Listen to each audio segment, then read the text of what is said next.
Welcome back to the OG of the HRC way news. They ain't telling ya. Okay, let's get into the quick news because we got a lot of it going on. Okay, you have to be living under a rock to not know about this story, but if you haven't, now you have. Governor Cuomo is in very, very hot water over nursing homes, COVID deaths, lies, cover ups, the whole shebang. He's done two press conferences in the last 48 hours that are cringeworthy, to say the least. His own state assembly, his own state legislators, Democrats, Republicans, his own attorney general have officially turned on him. So I say it's only a matter of time until Governor Cuomo is no more. It is breaks down to this and this alone. He sent older people into nursing homes and lied about the numbers of how many people have died in nursing homes. And he's lied and he lied and he lied. So he has dug this hole for himself, and I don't see a way out of it.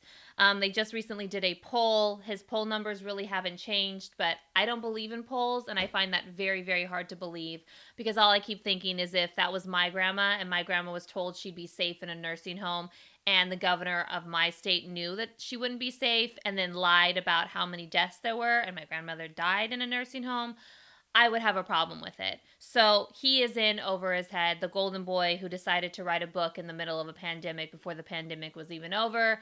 His reign is coming to an end, folks. And I'm sorry if you're a fan, but facts don't lie. Senator Burr has been censored for impeachment. Of course, he is the senator from North Carolina. And this is the new trend, and I'm going to get into it a little bit later about this new trend of censorship for impeachment. Former Senator Perdue of Georgia has filed to run against Senator Warnock in 2022. Warnock has a quick turnaround. That will be a tight race, everyone. Don't count Senator Perdue out. Senator Loeffler has not decided whether or not she is going to also enter the race. So that'll be interesting. Georgia will be on all of our minds once again. Texas is in the middle of an extreme winter storm. A good portion of Texas has no power. The governor is telling people to stay home, it's unsafe out there and all of that. I have family in Texas, and they actually had to leave their apartment building and go to their friend's house who had power, and because it's pretty bad, and it's colder in Texas right now than it is in Alaska. So do with that what you want. Madam Speaker Pelosi has announced that she's doing a 9/11 style independent investigation into January 6th. So hopefully a lot of questions will be asked or answered, and conspiracy theories, no matter what, are going to be there. So we shall see. Parler, good old Parler, it is officially back online as of last night. They are back. I don't know who's sponsoring their server. Amazon backed out of their server, of course, 2 months ago, I think now, a month ago. And they found someone to get back online. Just everyone knows Parler is supposed to be like free speech and letting you be who you want to be. But you have to send in your driver's license, a picture of your driver's license, to be on Parler. I don't know any other social media site that does that, but okay. President Biden has reopened Obamacare enrollment time, which is great because under the Trump administration, he limited the Obamacare enrollments, eliminating people from getting health insurance. So President Biden has reopened it, and he is also asking the Supreme Court to reopen the Obamacare case to settle it once and for all that it is law of the land. So we shall see. In foreign policy news, one American was killed and 5 Americans were injured in an airstrike near a U.S. base in Iraq. They are under the impression that it was Iran who sent the attack to Iraq. So tensions are building between Iran and America once more. I was just saying this morning that my biggest hope and my biggest dream for everyone is that we can have an administration that actually tells us the truth on foreign policy, because it seems that administration after administration, we only ever get told a little portion of what's going on. And I would really like to know, obviously there are a lot of things that they can't tell us because of security reasons, but as Americans, I think we have a right to know what's going on around the world, and who's our enemy and who's not. So just going to say that because I guarantee you a lot of you people didn't know about the attack in Iraq. So 57 state and local GOP officials were at and took part in January 6th. 57 state and local officials, GOP officials.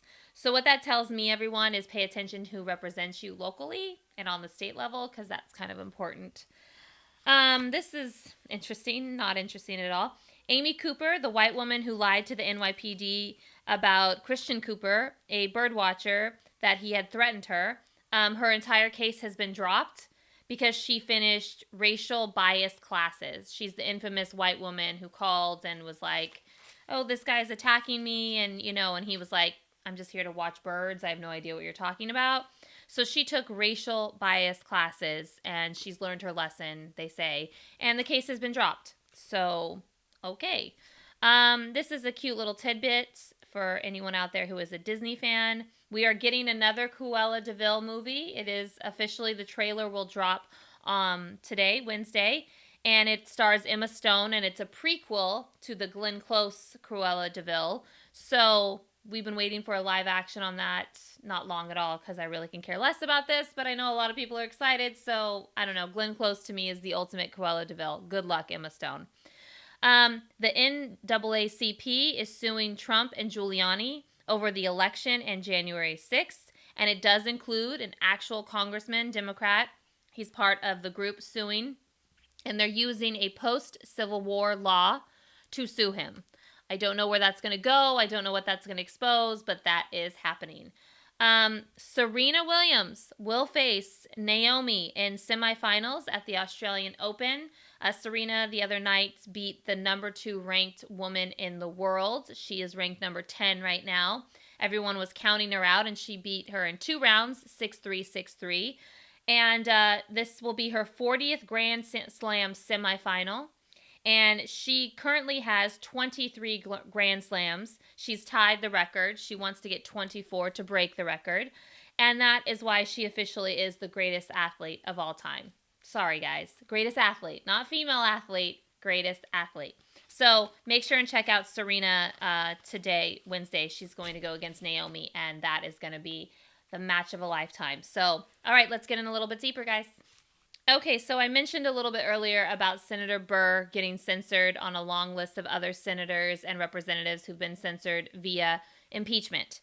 Now, what's really, really interesting to me about all of this is there's a whole thing of cancel culture that the right loves to talk about liberals who want to cancel everything, and that if you don't agree with them exactly, then we just cancel you and all that. So I just think that's funny, because I think to myself, what is censure then? You're literally saying that if you don't go with the flow and you decide to vote for impeachment, that you're not doing exactly what they want you to do, so they're going to censure you.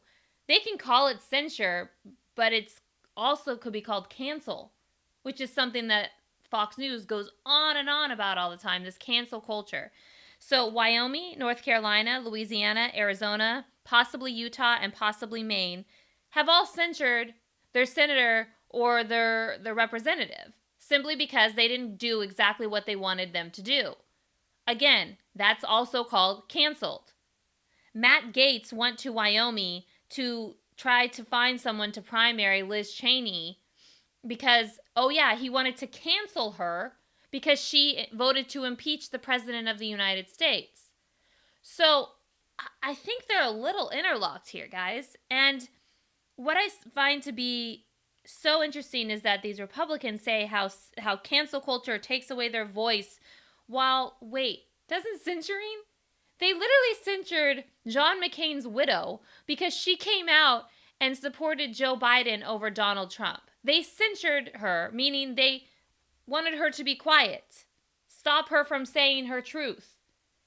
So I think both sides kind of has this issue of cancel culture, censoring, and I want to be clear. I am not a fan of cancel culture. I am not a fan of everyone getting canceled because we all don't think the same. I think that there's certain words in our English language that if you are caught saying those words, which I'm not going to say on here, then you're canceled. There's certain actions if you do certain things, if you are a pedophile, if you are like a Harvey Weinstein type of guy, if you're 100%, you deserve to be canceled. But do I believe that every person who says their opinion, and if their opinion differs than what the general public is saying, they should be canceled? No, as long as they're not harming someone else or saying these words or doing these really vile actions. But I just look at this as like every time you turn on Fox News, and I do turn on Fox News just so I can see what's going on over there, or OAN, or what's the other one? Newsmax now. They have 3 of their own networks now. Or you go on to Drudge Report or, Breitbart or any of those. It's all about cancel culture and how the left is getting caught up in cancel culture. And I'm like, excuse me, you're canceling your own members of your own party because they didn't do what you wanted them to do, which is follow Trump to the edge of the earth. And I think there's apparently a House member, a Republican, whose family wrote him a letter saying that he is no longer welcome in their family because he voted to impeach. What? But if the left does that, then Fox News, Sean Hannity, rolls it up into a story and makes it like, oh my God, cancel culture. The king of all of it is Tucker Carlson. Oh my God, that guy is obsessed with cancel culture. But yet at the same time, they want to cancel us as much as they say we want to cancel them. And proof of that is by censuring people who don't think the same as you. I mean, to censure Cindy McCain, who's not even a politician, I think at the end of the day, to me, how about we let the constituents decide, right? Like Alaska Senator Lisa Murkowski, she is in the fight of her life to keep that Senate seat. She came out after the impeachment. She said, I'm well aware that I may lose my seat over this, but I felt like it was the right thing to do. And if that's what my constituents need to do, then that's what they need to do. I thought that was a really boss response, in my opinion. No one talks like that in politics anymore. And she owned it. And here she, let the voters decide for themselves. Why do you need to censure them? Liz Cheney's district, Trump won by 43 points. I'm pretty sure she's going to lose her job. So let the voters decide instead of canceling them and being guilty of doing the one thing that you say the left is so horrible for doing. Again, I agree. We've gotten way too far with cancel culture. I agree. I am not for, a certain actress came out right before the election and said that there should be a list of all the people who supported Donald Trump, celebrities who supported Donald Trump, to make sure they don't work again. Whoa, whoa, whoa, whoa, whoa, whoa, whoa. This is sounding an awful lot like McCarthyism, okay? So, to me, that is not what canceling someone should be about. To me, you should be canceled if you fit into these little boxes, period, point blank. If you use certain words, if you are a true racist, if you're a pedophile, if you're an abuser, cancel those people. Because we can't sit here and pretend that we don't overlook a lot of people that we should. Okay, and we allow them because, that's where things get tricky. We allowed Harvey Weinstein to run free for a long time, and you can't tell me that no one in Hollywood knew that he was a masher. Okay, sorry. He hung out with all the highest, people in Hollywood. People knew, and they covered for him because they were making a lot of money with him. Johnny Depp is he's a handful, and no one canceled Johnny Depp, right? So I mean, we pick and choose who we're going to cancel. That is for sure, and that is a problem. But both sides are guilty of doing this. And for Republicans to think that, oh no, they're not part of it, you're proof in your censure. Liberals are just words and we're going to cancel you off Twitter. They literally cancel people and then point the finger that the left is the one doing all the problems. No, I think we got a problem on both sides. So something for you guys to think about. This is where's the line. And what I mean by this is Mina Harris, who is Vice President Harris's only niece. She used to be a lawyer, and now she runs a business, has something to do with Phenomenal Woman. She sells shirts, and I don't fully know what else she does, but I know the shirts, she sells products, okay? And she was popular beforehand. She has about 800,000 followers on Instagram, and Twitter about the same, I believe. So she apparently has been given a talking to, one could say, by the White House about using her aunt's name to benefit her business. Apparently, the White House is saying, like, check yourself, you can't sell certain things. She has a sweatshirt, I guess it says, I'm speaking from the infamous debate against Mike Pence. She was selling a sweatshirt, I believe, that said Vice President Auntie, and they said you can't sell that. You can't use your aunt's name. So this begs the question of where is the line, though? Because I know everyone knows that the Trump kids, the Trump family, made millions and millions and millions. I think Ivanka and Jared made like $124 million while being senior advisors to the President of the United States. But here's the thing that most people I don't think understand is that there is no law that says how much money the president, the vice president, the president's family, there's no actual law saying that they can't do certain things. So, a great example of this is that President Obama, when he walked into the White House, they were worth about $1.3 million. And they walked out with about $30 million. And now they're worth about $70 million. Obviously, a good portion of that is books and the Netflix deal that they got and all of that. Like I said, Ivanka and Jared made like $124 million. We don't know how much money Trump made himself because we don't know his taxes. He never released his taxes. But he made a lot of money off of being president of the United States. But there is no law. And people get upset about this all the time. And they say with the Trumps, like, oh, this is horrible, or oh, this. But you have to ask yourself, why didn't Congress ever go after this family in that way? And they didn't because there's no law. It's an ethical issue. And it's an issue of like, oh, well, you're the niece of, so you shouldn't benefit off of this, or you're the brother of, so you shouldn't benefit off of this. And I agree with that. But there's no actual law. And, the last president to walk out of the White House with equal amounts of money that they had when they walked in was the Clintons. They made no money off of being in the White House. And they walked out and they had to sort of like sell books and do their things. They weren't poor. I know everyone's going to go back to the infamous Hillary interview where she was like, well, we were poor when we left the White House. They weren't poor, but they weren't as well off as the Obamas were, or as, the Trumps are, or as the Bushes. The Bushes made millions off of the White House too. But there is no law.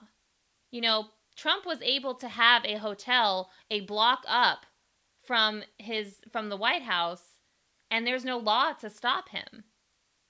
And, Mina Harris, she can go and sell off of her auntie's name. There is no law that's stopping her. It's just an ethical issue, which is why the White House went and had a conversation with her, apparently, about this. Because it's just an ethical issue. But, Jimmy Carter, when he became president, he had to sell his family farm, peanut farm, because it was an ethical issue, not because it was a legal issue. And they pushed and they pushed and they got his way, and the poor guy had to sell his farm, But as every year has progressed, it's become more and more of a gray area of overlooking this ethical issue that there's no law for. So it's up to Congress to say, okay, we didn't like the way that the Trump family took full advantage of something that we should have taken care of years ago. So it's on us to legislate this and pass laws. Now, do I think they'll do that? I don't know, because it may affect their own benefits that they receive. But, the reason that the Mina story is gaining any sort of is because the left was so extreme with the Trumps and how much the Trump kids were making. So that kind of comes with the territory. But I think the bigger issue here is, why hasn't Congress done more to eliminate the amount of money that the president and the president's family, or the vice president and the vice president's family, is able to get? I think that it's completely wrong that Trump was able to have a hotel that he can allow all the state members, all the ambassadors, everyone stayed there. And he made so much money, way more money at the hotel, post or during presidency than pre-presidency, of course. So That's the issue that people need to understand. We can be bothered by it and but there's no law. So as long as there's no law, they can just do it. So I think really think about, why isn't there laws to stop this? Why have we allowed this to go on for so long? Who's really benefiting from it? Because it's not the American people who are benefiting from it. It's those who are serving that are benefiting from it. And there are laws in terms of like how much money you can accept from someone and all that, but there's a way around it. So I think that the laws need to be stricter, but maybe it's just me. I don't know. Okay, so I saw this poll, which again, I don't believe in polls, but here we go. Where 62% of voters believe there should be a legit third party. Okay. Here's just my question though. How would that actually solve anything, everyone? Like, let's say there is a third party. Like, okay, you want to be a third party, but how would that actually solve anything? Because the laws and the rules that apply to the Democrat and the Republican Party would apply to the third party. So they would be able to run amok the same way that Republicans and Democrats run amok. I don't really think that that is the answer. I think that that's like the quick answer for some of you guys of like, oh, this will solve everything. No, it won't. You're still going to have the same problems because you haven't dealt with the actual problems, the underlying problems in our system. I say fix the system and demand better. It's really that simple. We as voters have all the power. And I've said this to you guys so many times. We have all the power. We give them their jobs by voting for them into office. And if we don't like what they're doing, we need to hold them accountable. We don't need to run away and say, we're going to start our own party. No, hold them accountable for what they're doing or what they're not doing. It's really that simple. I feel like everyone's always looking for an easy way out when it comes to government and politics. Everyone wants to sit around and complain about the system and how the system's so horrible and how the system. And then I ask people, well, did you vote? And they say, no, I voted in the presidential election, but I don't vote in the rest. Okay, then you don't really have a right to complain about anything. If you don't know who your city council members are, if you don't know who your state legislator is, if you don't know who your governor is, your senator is, your House of Representative is, you don't have any room to complain about the system that you don't even educate yourself on. So I say you do the hard work and you hold DC accountable and you get involved, not just online, not just tweeting things, but actually physically getting involved in the system. Know who represents you and realize that you can't always get what you want. And having a magical third party doesn't mean that magically you're going to get everything that you want. Democrats can have full control and still not get everything that they want because that's not how our system works. But if you want to go and start a third party because you think that that's the answer, I say good luck. Many have tried. We have a broken Republican Party. We have a frayed Democratic Party. And I think the only way our country thrives is when we have two parties that are focused and are held accountable. But as each year's passed, we've held them less and less accountable. So go ahead, you 62% who think that we have this fantastic third party idea. Go right ahead. Raise your money. Do your thing. Take AOC with you. Take Bernie Sanders with you. Take them all. But have fun. So that I just say, if you don't know and you don't educate yourself, you don't get to complain about the system. When you don't understand the system. And there's plenty of outlets to find out about the system, by the way, everyone. Us being one of them. That's my entire goal, is to inform everyone about what's going on in Washington, D.C. So, good luck with that.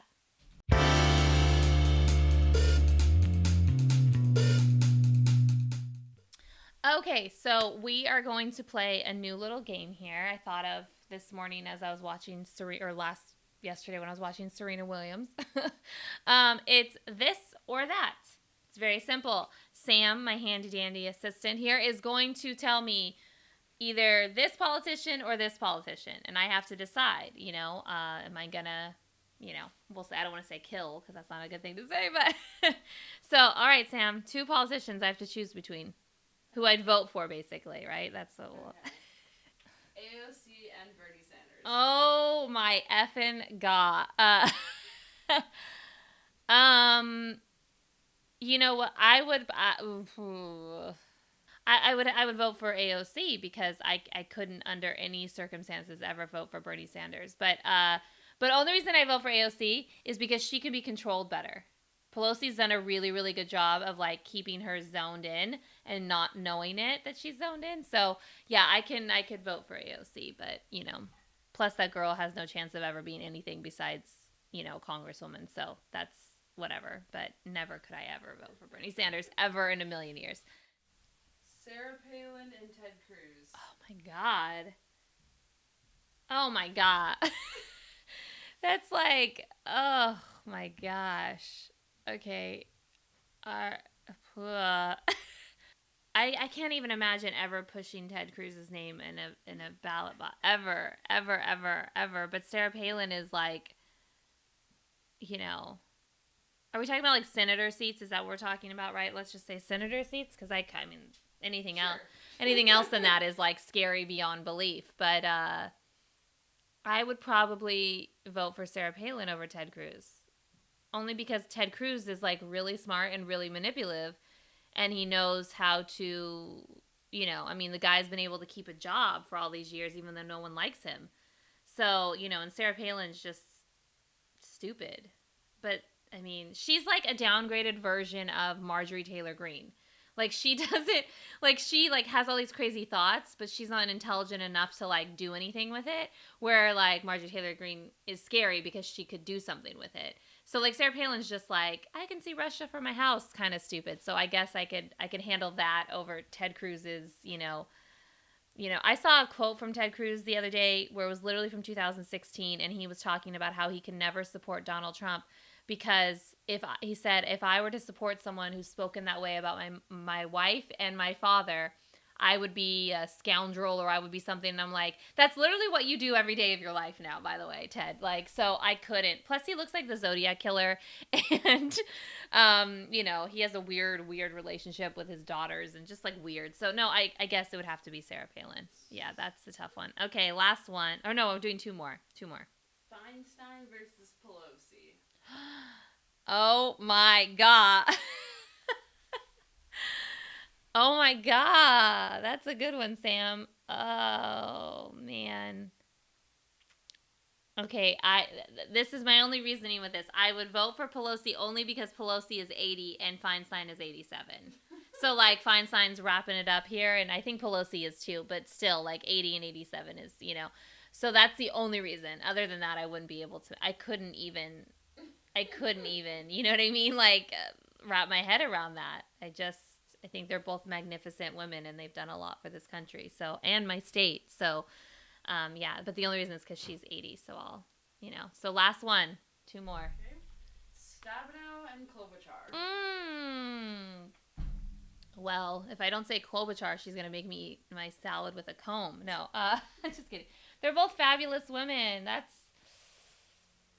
Oh gosh. Okay, they're both very successful, but Klobuchar is really, really good bipartisan wise, and I think that's really important. And I think that she's going to be the majority leader at some point, hopefully sooner than later.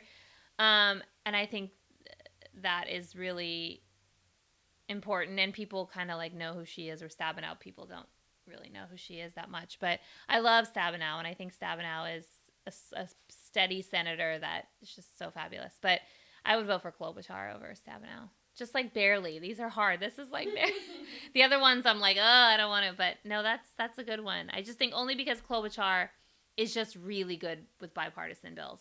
She's the most successful on the Hill with that. So I think that that's really important. And, she tells it like it is. And I really like that about her. So, yes. Yeah, I think Klobuchar. But I love you, Stabenow. I really do. There was a cute, did I tell you when they were having their snow in D.C., and Stabenow's getting in her car, and she has snow all in her window, and she's like, whatever. I don't live in a place with snow, so I don't know. But, just like getting the snow off or whatever with like the little like thing. And she like, someone got the picture of her, and they're like, is that Senator Stabenow with what is that called? Like the scraper, Yeah, the scraper. yeah. And she was like, wait till you see me with a snowblower. Because, they're from Michigan, so it's like normal. But I was like, oh my God, of course she's doing her own. It's so cute. I thought it was so cute. That was fun. Okay. Daily Descent with the OG of the HRC. Okay, so this one's gonna be a doozy. As I feel like I say that every single time, but I'm a passionate person, I suppose. Okay, so I see what's going on right now on the right, and I was the first couple of days. I was like, okay, no, there's no way that they're gonna try this again. There's no way that this is happening, but it's happening. And I was watching a clip from Sean Hannity because, yes, again, I believe it's important to watch all different angles so I can have as much information as possible to present to you guys, and also so I know what's going on the other side. I think that's important. And Sean Hannity is literally the guy who created the Benghazi scandal. He picked up the story and he ran with it. I think it was like every single day for like 120 plus days. He talked about Benghazi with Hillary Clinton, Benghazi with Hillary Clinton, but not Benghazi with Barack Obama, who was president. No, Benghazi with Hillary Clinton, because they all knew she was going to run for president and they wanted something to tarnish her. And it worked in certain angles. And then she came and she represented herself for 11 straight hours, answered every single question during the campaign, and it didn't hurt her at all. People had already moved on at that point and realized they didn't either understand what had happened or they had just moved on from it. Well, it's happening again, but this time with Nancy Pelosi and January 6th. Hannity did a entire segment the other night about basically trying to Benghazi Pelosi and trying to say the same type of language that he used with Hillary Clinton, the same type of angle of what did she know? Why didn't she call this person? Why didn't she call that person? How many days advance was she, you know, involved in the conversations about what could potentially happen on January 6th? Why didn't she do anything? Why didn't she do more on January 6th? The same language, words, vocabulary that he used against Hillary Clinton.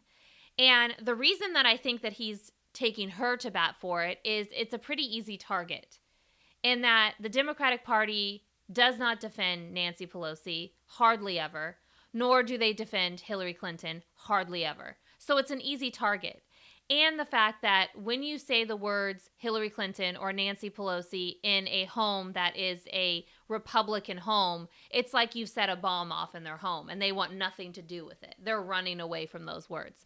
You know, I have family members who are Republicans and they despise Nancy Pelosi. I mean, like, despise. So she is like a virus in a household.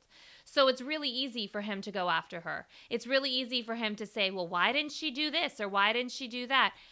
But what I think is disgusting is that this story has been going on for a few days now, and I have yet to hear from a single Democrat to say, what the heck are you talking about? Because if we're not careful, Democrats, this will turn into a Benghazi 2.0 against Nancy Pelosi.